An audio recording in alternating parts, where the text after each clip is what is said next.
Welcome to Storytime at the Rubus, a weekly podcast for the festival community. I'm Charlotte. And I'm Daniel, and we've got another guest on. Who is that? Oh, it's me. It's Chloe. It is you. Oh my God. We're not sitting together, so I can't elbow you or give you the high sign. It's okay. It's me. It's Chloe. I'm here. Chloe, you've been on before, but it's been ages. I feel like we have been to a mini Roo and had you here at the house to crash for a night ever since then. So you might be meeting a lot of new people on the podcast this time. Can you introduce yourself, tell us where you're from, and maybe tell us your favorite Bonnaroo-related story? Yeah, absolutely. I can't believe it's been so long since we had a chat. So this was such a welcome invite. I'm Chloe. I do kind of a few things in the Bonnaroo community. I help out over on the Bonnarooster, just kind of keeping track of Bonnaroo news and rumors. And then I also do an account called Shit I Eat at Festivals, where it's literally just talking about all the garbage trash food that I consume like a tiny raccoon at festivals. And that's pretty fun. I like doing that. Gosh, my favorite Roo story. Ever since you invited me last night to do this today, I've been racking my brain because it's how many great stories can you think of, But I think it was in 2018. Yeah, when Bon Iver did his two different sets. And I had planned to kind of wander over to a second set just because there were some rumors. There were some people that were going to be there that weren't scheduled. It seemed very secretive. And wandered over there, and on the way grabbed a beer and a bag of mini donuts. So I've got a chili beer and a hot bag of mini donuts, and I wander up. And one of my favorite artists of all time, Francis and the Lights, was literally walking out on stage to do a song with Bon Iver. And I'm this is a peak life moment. Yeah. I can barely dance. I got a full beer, a bunch of donuts. It was perfect. Literally perfect timing. I was way behind you on that night. I remember that. Yeah. Because I was in the pit for his first set, and then who played between that? Oh, it was Eminem that night. Yep. Right. Me and Charlotte stayed for a few Eminem songs, but we were on an adventure. But I came back for that second set, which was basically a Bon Iver and Friends Super Jam.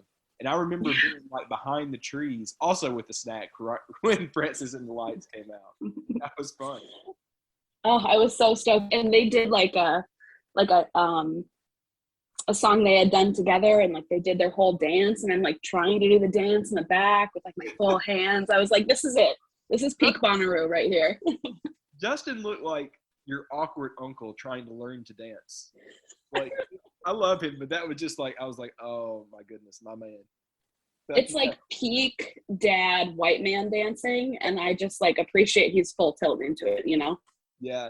Now that I remember, I was bouncing back and forth that night because I was seeing a little bit of that Bon Iver Super Jam and also going right across the way to this tent, to STS9 playing. That was a wild night. That was fun.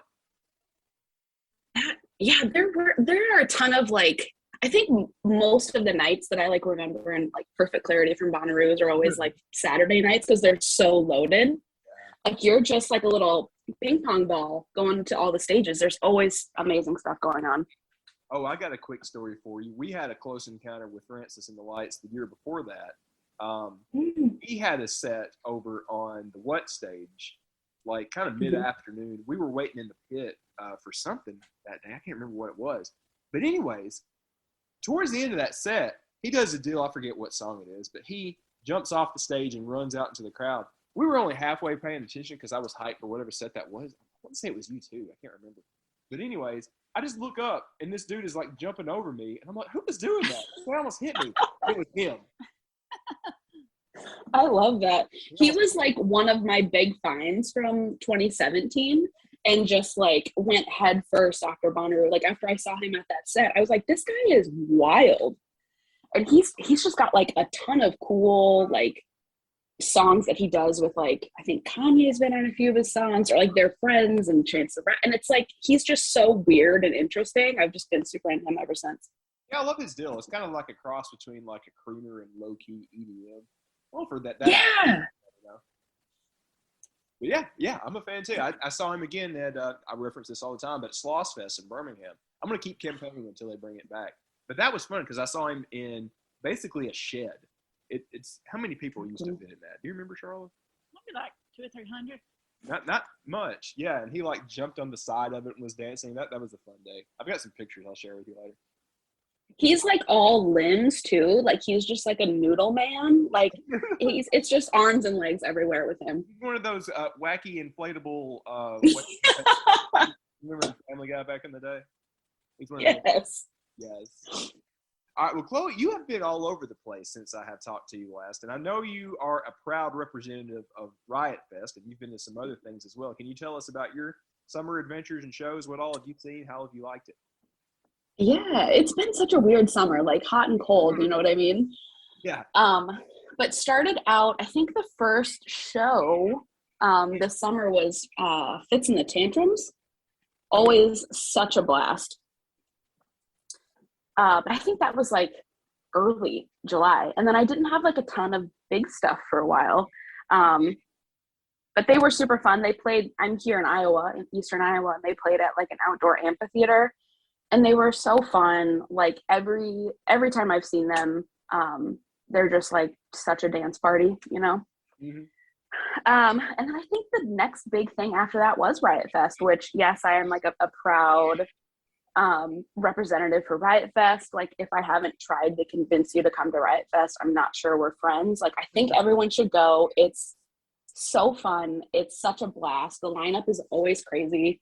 And this year it was like probably my favorite year. Really? Why was it your favorite? Oh man, it was just so refreshing. Like normally Riot Fest is a blast, like without question.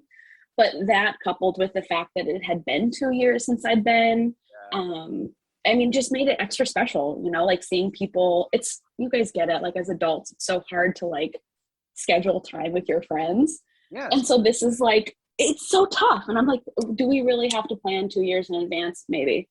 But just having that weekend with my friends, like in Chicago, which is such a fun city, like it was just so fun. The music was great.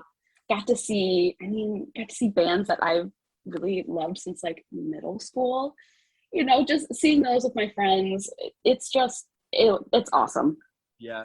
Now I campaigned for you to go see two bands that I liked on that lineup. There was Thursday and was it Bayside? I think it was. You and I talked about that. Yeah. Thursday was great. For some reason, they were never a band that I like got super into, but definitely recognized some of their stuff, and they were great. Oh yeah. I think they played this. 20-year-old Daniel was all about them getting all emo in my old Pontiac Sunfire back in the day. Yeah, that's right. Blaring Thursday and oh my gosh, not Sublime. It's the other band that we were talking about. Oh, it'll come to me later. Incubus. There we go. Yes. Rolling up in your Pontiac. Exactly. But yeah, Thursday was great, and I think they actually played the same day as Bayside, who are, I mean, in my top 3 favorite bands of all time. I can't even tell you how many times I've seen them. But yeah, it was just great. I think that I've heard so many horror stories of festivals this season, you know, being like short-staffed or poorly organized, and Riot Fest is just never that. Like, I think I mentioned it, I don't know, like on Twitter or Instagram or something, but it was like I barely waited in line for anything. There weren't any like just logistically, it was handled flawlessly. Now, like just so amazing. Who organizes Riot Fest? Who puts that together? It's just them. Like they're hyper local to Chicago. I don't think they're owned by like any big corporations. See, I want to see more of that. I want to see more of these like boutique, locally owned and operated festivals that can still get in big names on their lineup. We're starting to see that fewer and fewer, and Riot Fest is a great example of that. And I think they've built up so much goodwill too. Like, I think I've mentioned this before that like when Riot Fest first started, it was like 3 different bar venues on like this in the same area in Chicago, and it was like, yeah, you would just like buy a pass and you could go to any of the shows at these places, and it's just evolved from there. But it's just crazy to me to think that a festival of that size, because it's not like Bonnaroo huge, you know what I mean? It's super accessible, easy to navigate around, but they get these crazy huge names. And it's like these people are coming back, and I would have to assume it's not just to play a cool festival, but I think it's probably just really enjoyable for these artists to play a festival like Riot Fest. Not just because it's fun, but because it's easy. Like, I just have to assume there's some goodwill built up there for people to keep coming back, you know? I think you're right. I think that's something that a number of festivals have in their back pocket, is that they have kind of a vibe that does attract artists where they would prefer one over the other. Like last week, Evan was talking about how Pearl Jam got asked to come play. What was the name of that? See Here Now. It was basically just around them. Yeah. And, you know, Riot Fest is a good example. I mean, there's a lot of artists that would honestly probably prefer coming to Bonnaroo over a lot of other, you know, generic festivals that take place over the summer. So, yeah, I feel like Riot Fest is probably one of the best examples of that, of having like a certain character. And you have my assurance that I have a far bigger interest in coming to Riot Fest than Lollapalooza. I'm just going to be honest. Yeah, I think, you know, the three of us are kind of the same mind. Like, I'm sure Lollapalooza is like, if that's your thing, I bet it's incredible. Like, their lineup every year is just bonkers. Oh, yeah. Like, it's super interesting and varied, but Riot Fest is definitely a very specific lane, and I think it's intentional. Like, I think they very much keep it there because not only is that what they enjoy, but it's just like the identity of the festival. That sounds so cheesy, but I think you get it. Yeah, exactly. All right, so we're going to get to our picks in a moment, but while we're talking about festival stuff, I feel like we should talk about a bit of a rumor that cropped up this past week. It's not a huge one yet, but some of the evidence is starting to point in a certain direction. We might have our first clue at who might be headlining Rue 22, and this could be controversial if it starts to pick up steam, but it's Coldplay. They announced that they're going to have a tour kind of in the spring and summer, and the dates and the locations seem to suggest that Rue could be on their radar. Charlotte, did you take a look at that? Do you have any strong opinions either way about Coldplay? I have no strong feelings one way or the other, truthfully. Isn't that a meme from Futurama? I mean, truthfully, I'm like, yeah, whatever. I mean, I would go see them for sure, but it wouldn't be my top pick, but you know, I wouldn't be disappointed. All right, I'll tell you what I think, but I want to hear from Chloe first. I totally agree. Like, I don't know a ton of Coldplay stuff outside of what is played on the radio, and that's enjoyable to me. Like, based on that, it sounds cool. But I mentioned it to my friend Kristen, who is like a huge Coldplay fan. I like sent her a quick message, and she like responded in all caps. She's like, "Oh my God, you have to go." And so we kind of like, she's seen Coldplay a number of times and says their live show is just incredible. So if that's the case, I think it'd be fun. I saw that from a number of people when they were replying on Reddit and some of the Facebook comments this past week. Like, a lot of people were like ambivalent about it, but then a lot of people were like, "Oh my God, yes, I would love this."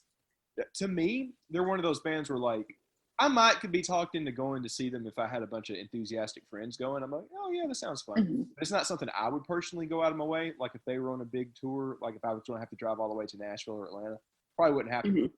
But they're a perfect example of the type of band where I'm like, I'm at this festival. They're also at this festival. Heck yeah, I'll go see them. That sounds great. Like, I personally prefer, like, their older stuff. Like, gosh, this is going to date us, but I remember when I was younger, when Yellow first came out, that was, like, Oasis level good. It was, like, more on that kind of line. They've gotten kind of more pop-centric in recent years, and I'm not as big of a fan, but they still have a huge catalog of stuff that would make for a great headlining festival set, I feel. I feel like they would sell a lot of tickets, too. I think if that is what Bonnaroo is looking at, they could make a lot worse choices. I definitely agree. And especially when I think about bands like that would draw a crowd, I think about the crowd they bring, and I'm not hating it. Like, I think people that would come to see Coldplay would, like, not be jerks. Do you know, maybe that's a silly thing to think, but they seem enjoyable. That's a very diplomatic way of putting it, too. Well, you know, it would balance out with some of the other kind of aspirational rumors that people have been talking about. You know, apparently Rage Against the Machine is going to be touring next year, and people are still thinking that there's a chance we could get Tool since they were on the original 2020 lineup.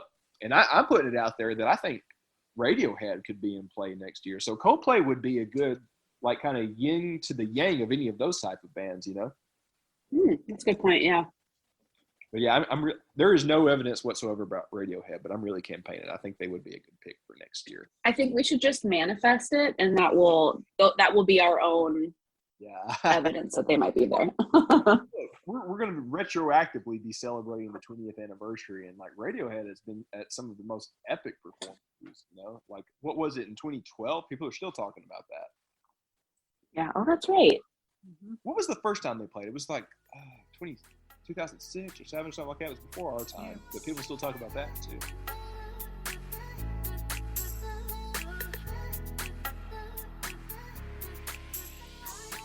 All right, Chloe, we're going to jump ahead and do the new thing we've been doing for a month or so now and go to our picks. Now, Charlotte is the lady of the house, and I usually get her to go first. You want to go for it, Charlotte? No, I don't want to go first this time. You don't? Okay. I'm going to pass it over to Chloe and let her go first. Oh, okay, Chloe. You get to go first. Okay, I'll go first. Yes. My first pick or recommendation is, I think it's a band, it might just be a singer, called Kississippi. So like Mississippi. Yeah, she's so cool. She played at Riot Fest. She's kind of, oh gosh, I don't know. I think of it kind of more like, I don't know. Think of like Lana Del Rey, but I don't know. She's kind of like sad girl music, but in more of like a Phoebe Bridgers kind of way. Like her sound kind of leans more that way than like Lana Del Rey. That is becoming its own subgenre right now, and apparently it's really hot. She's so great. She was, like I said, she played at Riot Fest, and I don't remember how I saw her name. I probably saw it on the lineup and was like, oh, that's weird, and then looked it up on Spotify. But I listened to a few of her songs, was pretty into it. Her set ended up being at just like a time that we needed a break. And she played at the smallest stage at Riot Fest that has like a bunch of shade, so it's totally perfect.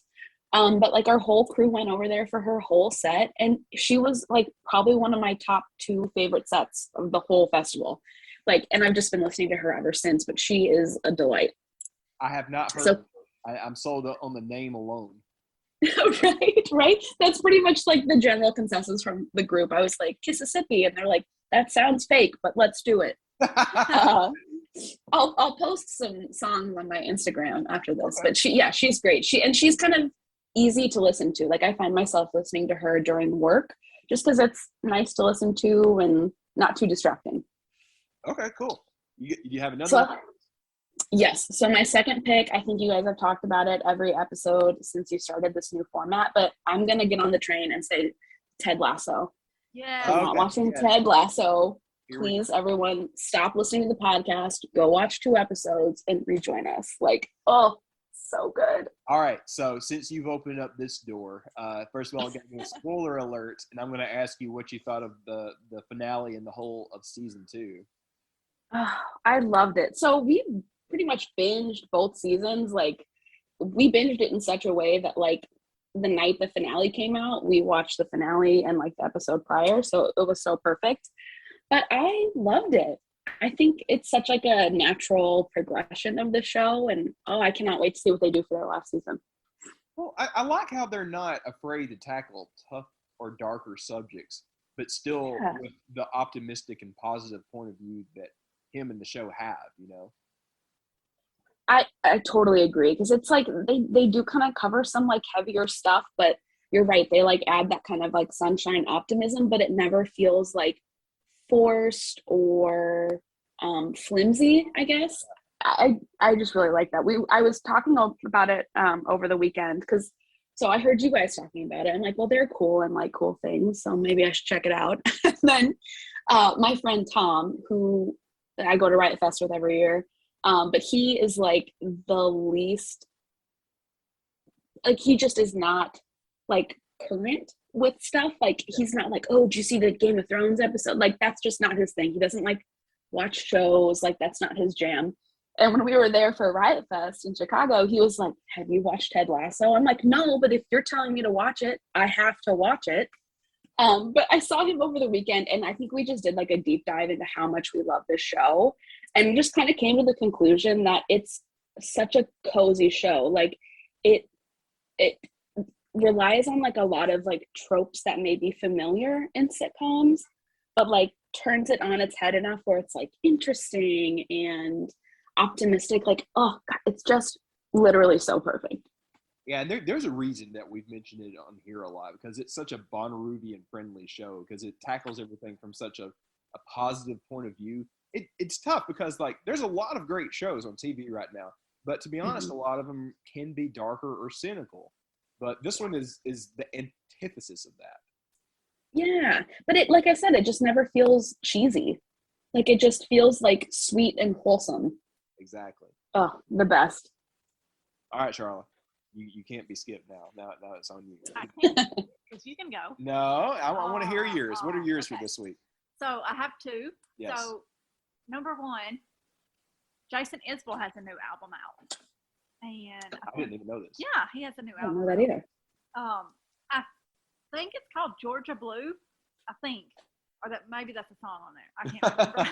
But anyways, he has a new album out, and it's really good. And it's a little bit different than his previous albums in that he has some songs on there that include a lot of female artists and include a lot of other artists in his songs, which is super cool. But it's got the same like kind of creative that he's used on his last few albums. So it's just really cool. I've kind of listened to all the songs on there, and it's just really, really good, kind of chill vibes, kind of music, kind of easy listening a little bit. So just really, really, really good. And it's kind of like a background music kind of thing. Yeah. So I've really enjoyed it so far. So definitely check that out if you're into like alt country or if you're into like Americana. Definitely some good listening right there. Can I also simultaneously recommend his Twitter account, because he's hilarious? Oh, definitely. Yes. He has the funniest Twitter account. Yes. It's great. What's your second thing? My second thing is I've been watching this show, or actually Brooklyn and I started this show. We actually started a couple days ago. And I don't know how many episodes she's made it, because we made it like 4 and then she had to go to work. Called Made on Netflix. And we had seen a lot of people talking about it online, and we decided to check it out. And it's so good. It's got Margaret Qualley plays the lead character. Yeah, and it is. It took me a minute to recognize her. She was the hippie chick in Once Upon a Time in Hollywood, the girl that was flirting with Brad Pitt. Yeah. Yeah. It's so good. It is basically about real life. I mean, that's the best way to put it. It's one of those shows that shows extreme realism. Like nothing in the show is like Fictionalized or fictionalized, yeah. or I mean, it's just extreme realism. It's tough to watch. That's the kind of shows that I really take to, that I really like, that I just really love to see. And Andy McDowell, who's her mom in real life, plays her mom on the show, which is super cool. It's about just struggling with. She's actually in the show. She has a daughter, and she's getting a divorce, and it's her struggling with being a single mom and not having a lot of funds or not having a lot of resources and trying to make it on her own. And she's having to work as a maid, and it's just a really, really good show. And I'm up to like episode 4 or 5 right now. And it's just, it's so good. Such a wonderful show. And I mean, just an amazing, amazing show. And it just shows like the struggles and the hardships of reality. Well, especially for somebody that age in that kind of situation. Yes. We're going to kind of touch on these kind of things later too. And I just can't even imagine, going through what this girl is going through. I mean, it's just shows what reality is for a lot of people. Mm-hmm. I can't say I recommend it because it was tough to watch. It's very tough to watch. It is good. It is extremely tough to watch. It's very tough to watch, but at the same time, you can't take your eyes off of it. Yeah, exactly. Once you start watching it, you can't stop. All right. Report back when you finish the whole thing. I will. Too. Yeah. All right. I got 2 for you guys. I'm going to circle back to something I talked about a couple of weeks ago. I was talking about the show Only Murders in the Building. It's on Hulu. It's with Martin Short and Steve Martin and what's the girl? Olivia Gomez? Selena Gomez, right? Yeah, Selena. Why'd I call her Olivia? Yeah. Selena Gomez. Yeah. Man, this show has gone from good to great. And there was one episode in particular that really sold me. and put it over the top where, like, I won't give any spoilers, but basically the whole episode was silent with no dialogue. It was like 10 minutes into it. I'm like, are they really going to pull this off? And they did. It was like watching the gymnastics and watching like somebody do the big jump and then perfectly land it. It was amazing. And it has also turned into one of those shows that is a satire of what it's doing, but also one of the best examples of what it's doing. So think of like how Galaxy Quest was a satire of Star Trek, or how Austin Powers did James Bond. It does that, but also is great at that. And it's almost over. I think there's only one episode left. We haven't watched the most recent one. We might hear in a little bit, Charlotte. But if you haven't dug into that, if you got Hulu, you got no excuse. Yeah, I know it's a bunch of old guys, but it's pretty funny. It's a great murder mystery. And it has been one of the best new shows of the past year. Second thing for me is the three of us went to go see you and me and our buddy Joseph, who is going to be a guest on sooner or later, went to go see No Time to Die, the new James Bond movie. First of all, I'll give you a warning. If you haven't been to the theater in a while, it is a long-ass movie. It's almost 3 hours long. And there's parts of it that could have been edited out to do better on time. But I love James Bond movies. I would rank this one right behind Skyfall. I would put it at the same tier as like Skyfall and what was the first one? Casino Royale with Daniel Craig. No spoilers, but this is if you love those movies, you got to see this one to kind of complete the set, so to speak. But I really loved it. Go check it out if you can safely do so, or wait for it to come out on digital. I really liked it a lot. Rami Malek was in that one, right? He's the villain. Yes, he was a good creep in that. You know, I really loved him as Freddie Mercury. I love that movie too. Did you like that one? I did. He was I thought he did a great job as Freddie. He was on SNL the other night, and it was one of the funniest SNLs I've seen in like a long time. Which was your favorite one? Where he did a skit where he played Pete Davidson and Pete Davidson played him. Yes, that was so good. Yes. Okay, yeah. I guess that's a bonus recommendation. Go watch that episode of Saturday Night Live with him. It's probably the best one this year so far. Yeah. I think Jason Sudeikis is on this week, so I'm hoping we get a Ted Lasso skit. Yeah.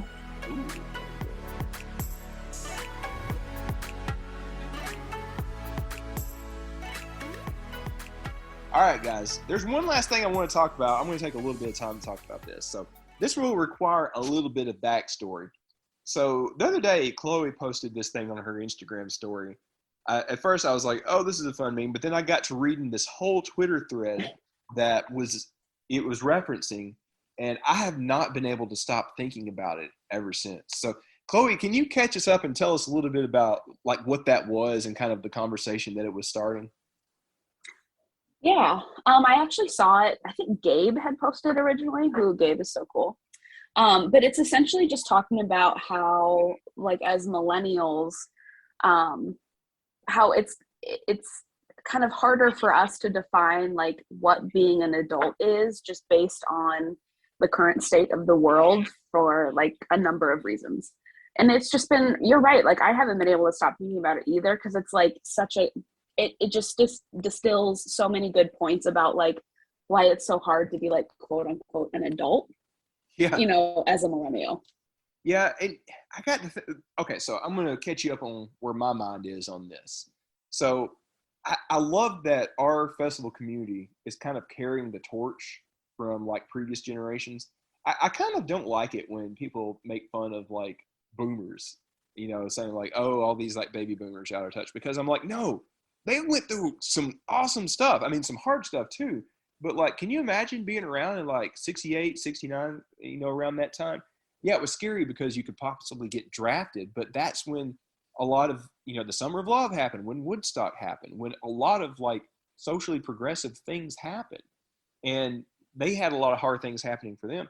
But I feel like for most of us, most people listening to this, and most people that go to Bonnaroo are probably some age range of millennial, I would assume, wouldn't you, Chloe? Mm-hmm. Yeah, definitely. Yeah, and I feel like this current generation has been through possibly more than a generation has in a long time. So when we were all younger, 9/11 happened. About 6 or 7 years later, a financial collapse happened. they said that was a once in a lifetime thing, and now a once in a lifetime pandemic has happened, and all of the ripple effects of that has happened. So like this generation has seen some shit. Like, I'm sorry, but really, it's been it's go ahead. Well, I was just gonna say, like, I feel like, I'm dating myself again. I'm in the elder range of millennials, and like, I this is really dating me, but like, I was a senior in high school when 9/11 happened, and for years we were like always looking over our shoulder, like, oh, what's going to be the next bad thing that's going to happen? It turns out it was internal to our country. It was the financial collapse. A lot of people playing loose and fast with the stock market and the housing market caused financial problems for a lot of people, and it's been one thing after another. It's been tough. It is really strange. Like, and I think you bring up a really good point, like with getting frustrated with boomers, because I think so much of like, I think it's just like tradition that like the incoming generation or like the young generation just takes a dump on the generation before it. Like we're seeing that with like Gen Z, they're like making fun of millennials, you know what I mean? And it's like, that's just how it happens. Yeah. But so much of these like things that we get frustrated with, like boomers or Gen Z gets frustrated with us, is just like because we've just gone through different shit. Yeah. Like, and it's not like more damaging or less damaging than the other. Like that's not the point. It's just different. So it's like, I don't know. It's so hard thinking about boomers, because you're right. Like what they were scared of was like being drafted or any one of a number of these like very much like life and death things, and ours just happen to look different, and like they just might not match up. I don't know. It's tough.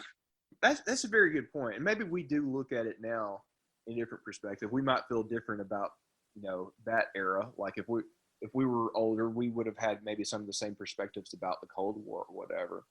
But something that was interested in that thread that you and I were talking about is it started off by saying like they were tired of all these people around 35 or so saying that they felt old.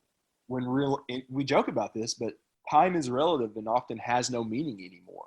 Because for those of us like kind of in this age range, like getting a house and having 2.5 kids in the car or two in the garage isn't necessarily the mark of success or even what we want anymore, right? Definitely. Charlotte's nodding her head. Yeah, you look like you got some thoughts on this, Charlotte. No, I agree with you. I agree. Yeah. So it's like, I personally feel that like when somebody may be a little younger than you or I, it's feeling like they're behind or they're, aging without finding those marks of success. It's like, no, like what are your metrics anymore? You're not competing with anybody. Like you only need to be impressing yourself, not anybody else. Right, exactly, because everyone is different. Yeah. And I think so much of like before, like you said, the house with the fence and the 2.2 kids and the cute golden retriever, while those are awesome goals, if that's what you want, like, hell yeah, go head first into getting that. But I think what is like becoming more clear now is what used to be markers of success or goals to achieve. Just they don't apply to everyone, and they shouldn't apply to everyone. Like you should 100% feel comfortable and excited about pursuing a life that you choose, and that should be the point. Like you should be choosing it. Like if that little row of bracelets that you've collected from all the festivals that you've been to is your marker of success, then hell yeah. Exactly. And it's like, that's exactly it. I love this community that we've built. Like a lot of us see each other, more than once a year at Bonnaroo in some cases. And it's fun in that we've all continued this like extended adolescence in a way. And I feel like that's okay. Maybe people would have been embarrassed to admit that, 20 years ago. But now it's like, okay, we all have this shared community where we're all enjoying the same bands. A lot of us are into the, some of the same hippie or nerdy stuff in some cases. And I think we've slowly come to realize like, hey, we don't have to outgrow this. There's nothing wrong with this. I saw kind of like a tweet that kind of made me think about this thread as well, is that it's like, long and short of it is like people should just enjoy what they want to enjoy. Like if you're able to discern like a singular scrap of joy from this hellscape, like you should just enjoy it, like no hesitation. But I think the tweet was something like, we shouldn't kill the cringy parts of ourselves. We should kill the part that cringes. Ooh, pretty much just say Isn't that so good? I'm like, literally nothing matters. Time is irrelevant. Like, the world is just like a burning pile. Like, that sounds really negative, but just like, it doesn't matter. Like, if you find something that brings you joy and you're not hurting someone, literally, who cares? Like, who cares what you like? If you love collecting Funko Pops, you fill your walls. If you like listening to World War II books on tape, like, live your best. Literally nothing matters. Just enjoy it.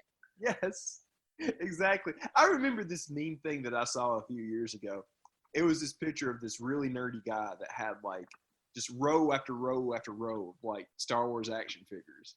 And like, they were like, no, this guy isn't somebody you should be making fun of. This is a guy who has his stuff together. He knows what he's about. He has a job where he's making the money to collect all these things.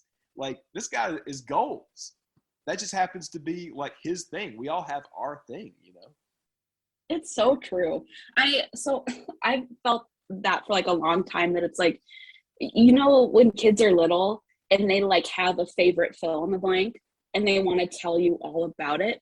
Like, I strive and aspire to have that kind of excitement and joy at all times. Like, I literally got joie de vivre, which is like joy of life in French. Because I just like, I want to feel that joy. Like, I don't want to be hampered by like, quote unquote, growing up or being an adult. Like, your age and years is irrelevant to how you should like live your life. Like, you should still enjoy it. You know, I feel like we need to have that kind of joy and excitement more often. Now, there is another half of this that I did want to talk about. Like, Charlie and I were talking about this the other day. Like, we're kind of in our mid-30s. We'll go with that. And we've been around the block. We've taken our hits, but we've got to a place in life where we're like, okay, we're able to do what we want and have fun with it. Not having kids was a part of that, of course. People ask us about that. It's like, I'm too busy being a kid to have a kid. But I also want to recognize that there's some people listening to us that we interact with, and I wish Brooklyn was here because she could speak to this, that are, you know, in their early mid or starting to be in their late 20s, who have inherited a mess. It was like after the financial collapse of 2008. And of course, things have been a lot tougher in the past year or two in the wake of the pandemic. And I know for a lot of them, like, things are tough right now. It's tough finding a good paying job. It's tough to stay on top of your bills and things like that. It's tough figuring out what you're about when it's tough, when the world can't even figure out what it's about, you know? And I wish she was here to speak to this a little bit. She's traveling tonight. But I know that there's a lot of people in the Bonnarooster community that are college age or maybe a little after that who are trying to find themselves in a world that can't figure itself out. And I do worry about them a lot when it comes to this kind of thing. I don't want them to feel as if they have to strive for that house in the garage, and you know, unless they want that, like you mentioned, Chloe. And I don't know, I'm rambling a lot. Have you had any thoughts on this kind of thing, on like how it is for that younger generation right now? That's got to be so tough, because I'm kind of in the same boat as you guys. Like, I'm in, you know, I'll be in my mid 30s officially next year. So I'll join you in that club. But like, I'm finally, like, I have a job that I'm like financially comfortable in. I feel like I have a life that I enjoy. But I remember like me 10 years ago, like, I wish I could just be like, girl, you're going to figure it out. It's going to be okay. You know, I wish I could have like had that knowledge at that age, but it's just, oh man, like I remember growing up and like thinking that like people in their 20s were like full on adults and knew what they were doing. I don't even know what I'm doing now. I can't imagine in 10 years that's going to be different. You know? Exactly. I think that's the thing that I would tell somebody younger is like, look, don't worry. There's never a point in which you have this figured out. Like, yeah, I'll be 80 years old one day and I'll still be like trying to figure out what I want to do when I grow up. And that's okay. Like, I think you like just knowing that like you won't have it figured out now, you won't have it figured out next year, that's okay. But as long as you're like intentionally doing what you can to build a life you love, it will just fall together. Like, I feel like that's such a cop out, but it's like if you've got friends you love or a hobby you enjoy or like a super cute dog like Cornbread to snuggle, like you're doing great. Like, you know, it'll just happen. Yeah. Ugh, that sounds so lame, but No, it doesn't. You know, the thought that I'll have to start to wrap this up is a lot of people have joked that when we really get past the pandemic and we're really back to normal, we're slowly getting there. It's going to be like the Roaring '20s, because at that time they had a pandemic right before that. It was the Spanish flu. And then when you think of The Great Gatsby, like the movie with Leo and all them, like that was kind of in response to them being cooped up for a number of years. The economy was great. They were ready to party, and they partied hard, So I kind of feel like that's going to happen once we finally do fully come out of this, once we finally do get back to a Bonnaroo. And that would be my piece of advice to the younger crowd is don't feel guilty for getting out and enjoying life once you can again. Like, if you feel like you want to sacrifice a little thing to do the big fun thing, I don't think that's worth feeling any guilt about. You have any thoughts on these things, Charlotte? No, that would be my one regret of my 20s is yeah. I didn't do anything. Yeah. Oh, yeah. Because I thought I was supposed to be an adult. Yeah. I thought I was supposed to be doing the adult thing. Yeah. Charlotte and I were in our late 20s when we went to our first Bonnaroo. We thought that, going to work 5 days a week and maybe going out to eat on the weekend was the fun thing. But finally, a light bulb just came on for us, and it was going to Bonnaroo and meeting a bunch of friends that really pushed us into other things too. Totally. So yeah, that oh, go ahead, Chloe. There's always that saying too that's like kind of cheesy, but it's like you don't regret the stuff you didn't, or the stuff you do, you regret the stuff you didn't do. So that's what I hope people kind of like move forward, after we are, taking baby steps out of this pandemic, is like, we did take a lot for granted, but it's like, if you can, go to that festival or try that new restaurant or, any one of a number of these things, like just do it. Yeah. Like you don't have to be anything. You're not supposed to be anything. You can just do the thing. Yeah. And that was my takeaway after the conversation from that Twitter thread that we started this conversation from. It was like that there are no real benchmarks anymore. There are no real rules anymore. Like, do what's for you. Of course, there is being responsible and making sure that you can sustain yourself. But once you got that, you good. Go crazy.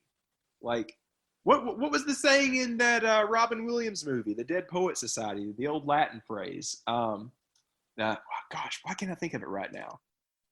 Seize the day, right? What does it say in Latin? Oh, yeah. Carpe diem? Carpe diem, yeah. I don't know why I couldn't think of that. I'm getting old. My memory's escaping me. Yeah, that is the thing that we'll leave it on. But this is a big conversation. But I just felt like I wanted to get this out and talk with people. We in this new format, we're going into some serious things sometimes. We talked about space exploration and science with Ryan and Jordan. But Chloe and I have had these talks before. We had a long car ride when I took her to the airport a couple months ago, and I felt like this was something that I kind of wanted to share with the rest of our crowd. And I want to hear from them too, don't you, Charles? Oh, for sure. Yeah, so I will put a thing out on our Twitter. It's like, hey, just share your story, share your thoughts. I do think it's worth a discussion, and I'm glad that we could start with Chloe today. Agreed. This was awesome. I'm glad we got to talk through it too. It felt like kind of a heavy thread, but honestly, it felt a little optimistic too, that we can just make our own benchmarks. Yeah, it is, but we all share a lot. Those of us that are going to Bonnaroo and these other festivals and kind of hanging around each other, just orbiting live music, these are things that affect us all, and I do think it is worth that heavy, deep conversation sometimes. Well, Chloe, I love hanging out with you as always. I can't wait till we see you in person again. Maybe it'll be before June. But until then, where can people find your stuff online? So you can find me either at The Bonnarooster. So either that's on Instagram or Twitter. Or I'm more active on Shit I Eat at Festivals. That's on Instagram. And then my corresponding Twitter for that is Festy Food. Ooh, yes. What are you looking forward to? Oh, I got a better question. What's the best thing you ate recently? Oh, man. I've been pretty lucky. We've had some fun new restaurants open up in Cedar Rapids where I live. So either that, or I think I posted this on Instagram a few days ago, those ice cream bars that I had from Pretty Cool Ice Cream. Ooh. Ice cream is my favorite food without question. But these ice cream bars, it sounds so silly, but oh my God, it was the best thing I've ever had. It was so good. And it was covered in sprinkles. Like, you can't get better. Did I see that you got the CM Punk ice cream bar? Yeah, we did get them. I didn't get that one. I got a different one, but we picked up some CM Punk ice cream bars for sure. I was like, I know you're from Chicago. I know I've seen you talk about wrestling before. So I was like, yep, that is a cross section for Chloe. Right? That's really where my interests combined. Wrestling and ice cream. Couldn't get better. We gotta go hang out with Lord Taco from the What Podcast at this wrestling bar that he's been going to. I have threatened him that I want them to do their version of a open mic night, and I want to fight him. Oh my God. So I messaged him after I saw him post about that. He's like, yeah, it's just a few minutes from my house. I'm like, why do you go anywhere else? Like, that's the best thing I've ever seen. I'm going to out Charlotte and her brother a little bit. He had a wrestling ring set up around their trampoline at one time, and me and him had some rough matches. Charlotte refereed. Yeah. So I have trained. I'm calling Taco out. Look, this is like one of those old school WWF promos. I know where he lives. I know where I can find that bus. I know where the Bitter Alibi is in Chattanooga, and I'm calling him out. I want to fight. Oh, okay. I'm ready to make that fight poster, and I will fly down for that fight. Don't even test me. A big gold belt with the Bonnaroo rings in the middle of it, and we're gonna have a fight for I don't know, whatever the title is. am I going to be the girl that comes out? Like with? Oh, you're the ring girl. Yes. It's gonna be like the Macho Man and Miss Elizabeth back in the day. I was going to be very cute. Yeah. But no, I'm calling him out. I want to fight. I can win. I think I'm a smaller dude, but I can win. I feel good about it. I feel great about all this. Well, Chloe, thanks so much for hanging with us. I really appreciate you. I can't wait to see you again. And next year, we still have to make do on our promise to go down the big ass water slide. Hard agreed. And at this point, we're just adding more things. Yeah. So I love it. It's happening. All right. Thanks, Chloe. We'll see you soon. Thanks, guys. See all the rest of you guys soon. Get out there and radiate positivity. Bye. Bye.